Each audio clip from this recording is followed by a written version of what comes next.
दोस्तों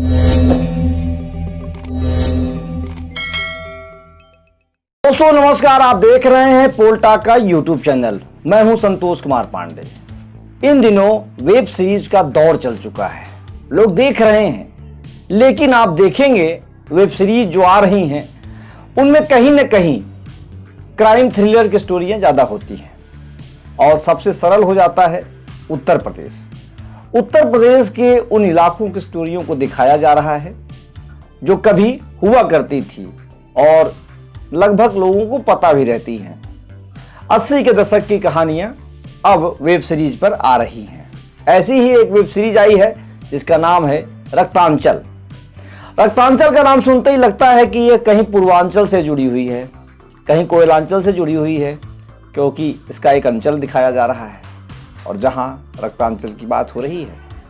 आप अगर पूरा रक्तांचल देखेंगे तो आपको लगेगा कि ये तो स्टोरी पूर्वांचल की लग रही है और ये किसी और की नहीं, दो बड़े दिग्गज नेताओं की कहानी है। क्योंकि नाम और काम और शारीरिक जो बनावट में जो रोल हैं हीरो के, वो लगभग वैसे वैसे ही हैं जैसा आपने सुना होगा। रक्तांचल वेब सीरीज मैंने पूरी देख ली है और अब हमने तय किया है कि पूर्वांचल, हम रक्तांचल ने पूर्वांचल को प्रमोट करने के लिए हम आपको कुछ चीज़ें दिखाएंगे और उसमें यह भी दिखाएंगे कि किन दिग्गज नेताओं ने पूर्वांचल को राजनीति के लिए चुना, जबकि वो कई जगह चुनाव जीतते रहे, और पूर्वांचल के जो वर्तमान हालात हैं वो सुखांचल की तरफ कैसे जा रहे हैं। और यह भी दिखाने जा रहे हैं आज आपको पहली सीरीज का पहला पार्ट कि रक्तांचल जो दिखाया जा रहा है 80 के दशक की कहानी, वो कितना बदल गया है। आइए शुरू करते हैं आज इस पे, आपको बड़ा मजा आएगा। लगातार आप देखते रहिए, अगर आप पूर्वांचल के नहीं भी हैं तब भी आपको आनंदित करेगा। दरअसल रक्तांचल को आप देखेंगे तो इसमें एक वसीम खान को दिखाया गया है। वसीम खान जो निगेटिव रोल में है, हालांकि इसमें कोई पॉजिटिव रोल किसी का नहीं है। वसीम खान को अगर हम कहा जाए इस स्टोरी के हिसाब से, और सच्चाई भी यही है कि वसीम खान टेंडर माफिया है। वो पूर्वांचल में कोई भी टेंडर किसी को लेने नहीं देता है। तो ये 80 की बात है, 80 के दशक की कहानी है। और उस दौरान उत्तर प्रदेश के पूर्वांचल में दिग्गज नेताओं का एक दौर चला था, मगर उन नेताओं के बीच में ऐसे वसीम खान और विजय सिंह जैसे लोग भी आ गए थे जिनकी अदावत चलती रही दशकों दशक, और लगभग 4 दशकों के बाद अब पूर्वांचल की बात हम आपको बताएंगे कितना बदला है। लेकिन वो जो कहानी दिखाई जा रही है विजय सिंह की, वो बनारस के हैं, गाजीपुर, बनारस, मऊ। पूर्वांचल के बारे में जरा आपको बताते हैं हम। पूर्वांचल में जो बड़ा केंद्र रहता है वो गोरखपुर है, वो बनारस है। बनारस में कई छोटे छोटे जिले आते हैं, जैसे जौनपुर है, वो भी अपने आप में एक अहमियत रखता है।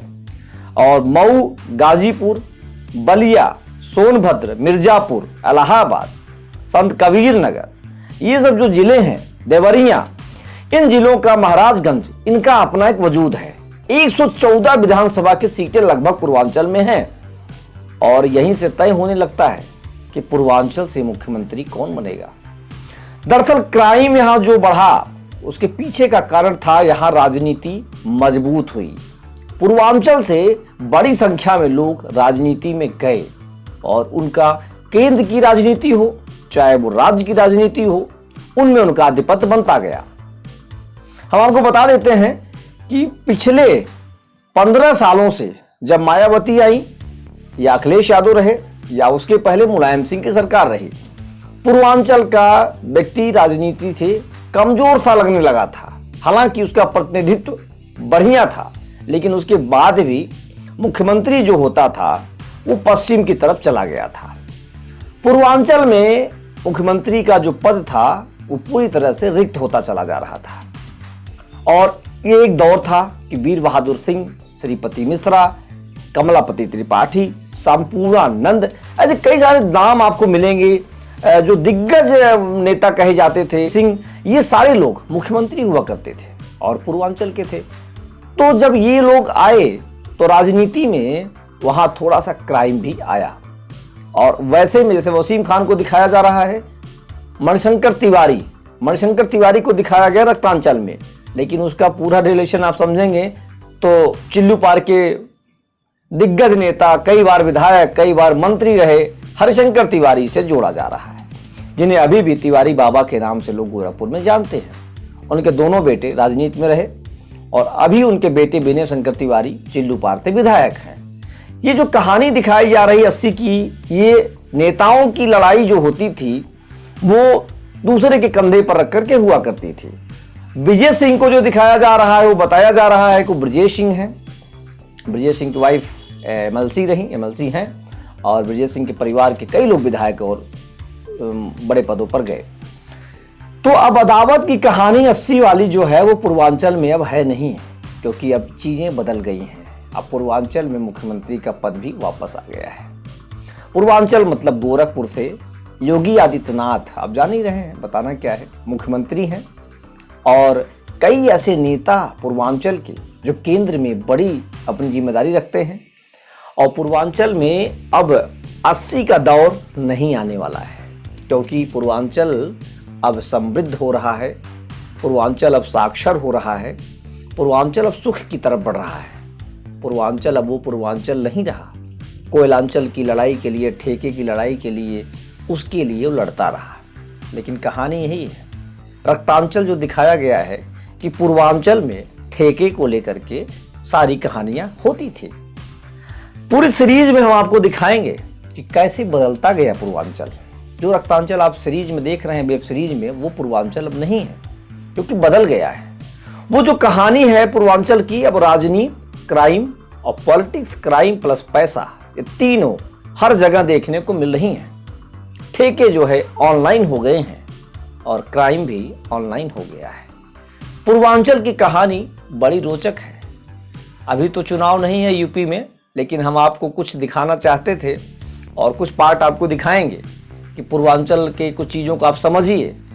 ये जो जिले हैं, बलिया, गाजीपुर, मऊ, आजमगढ़, जौनपुर, बनारस, सोनभद्र, मिर्जापुर, चंदौली, और उसके बाद उधर आप चले जाएंगे तो महाराजगंज, देवरिया, ये संत कबीर नगर, ये जिले छोटे जिले नहीं हैं। इन हर जिलों की अपनी एक वजूद है, अपना एक महत्व है। इलाहाबाद, इसका नाम प्रयागराज हो गया है।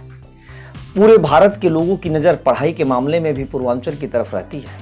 पूरे भारत की नज़र पढ़ाई की ही नहीं, राजनीति के मामले में पूर्वांचल पर रहती है। और 10 साल होने जा रहे हैं, हो जाएंगे कि पूर्वांचल से ही पीएम साहब रह रहे हैं। और इसके पहले भी कई सारे ऐसे नेता रहे, जैसे आपको बता देते, चंद्रशेखर जो प्रधानमंत्री है भारत के, बलिया से रहे, विश्वनाथ प्रताप सिंह इलाहाबाद से रहे, और ऐसे ही 2-4 नाम और हैं जिनको आप जानते हो। लाल बहादुर शास्त्री, जिनकी ईमानदारी के, जिनके सादगी की कस्में खाई जाती हैं, वो भी पूर्वांचल के ही। राजनाथ सिंह पूर्वांचल के ही, और ऐसे कई नाम हैं। मनोज सिन्हा पूर्वांचल के ही हैं। अगर हमें क्राइम पूर्वांचल को दिखाना था तो हमें इन लोगों को भी दिखाना चाहिए। ये ऐसे लोग हैं, राजनाथ सिंह मुख्यमंत्री रहे, ये ऐसे लोग हैं जिन्होंने पूर्वांचल को स्टैब्लिश किया है और पूर्वांचल को अब आगे बढ़ाने की बात हो रही है। तो दोस्तों, यह सीरीज का पहला पार्ट था जिसको हमने आपको दिखाया कि रक्तांचल जो 80 में दिखाया जा रहा है, उससे अब का पूर्वांचल 2020 में 40 सालों में बदल गया है। कहानी बदल गई है। लोग आईएएस बनना चाहते हैं। विजय सिंह भले ही उस समय आईएएस न बन पाए हों, क्योंकि उस समय भी पढ़ाई का बड़ा महत्व था पूर्वांचल में, और आईएएस, पीसीएस, आईपीएस सब बनना चाहते हैं लोग, लेकिन क्राइम की तरफ नहीं जाना चाहते हैं। उन्हें रक्तांचल नहीं पसंद है, उन्हें पूर्वांचल पसंद है। तो पूर्वांचल पसंद है तो पूर्वांचल की पसंदगी की कहानी विकास से लिखी जाएगी, खून खराबे से नहीं। रक्तांचल वेब सीरीज को मैंने देखा, मुझे अच्छा लगा, लेकिन कहानी उसमें भटकी सी लगी, क्योंकि चीज़ों को साफ नहीं दिखाया गया। बाबा का दर्शन नहीं हो पाया और बाबा अभी भी नेपथ्य में है। तो दोस्तों, अगर आपको ये कहानी अच्छी लगी हो तो कमेंट करके ज़रूर बताइएगा। चैनल को सब्सक्राइब करना न भूलिएगा। अगले पार्ट को जरूर देखिएगा कि पूर्वांचल सुखांचल की ओर कैसे बढ़ गया। धन्यवाद, नमस्कार, जय हिंद, जय भारत।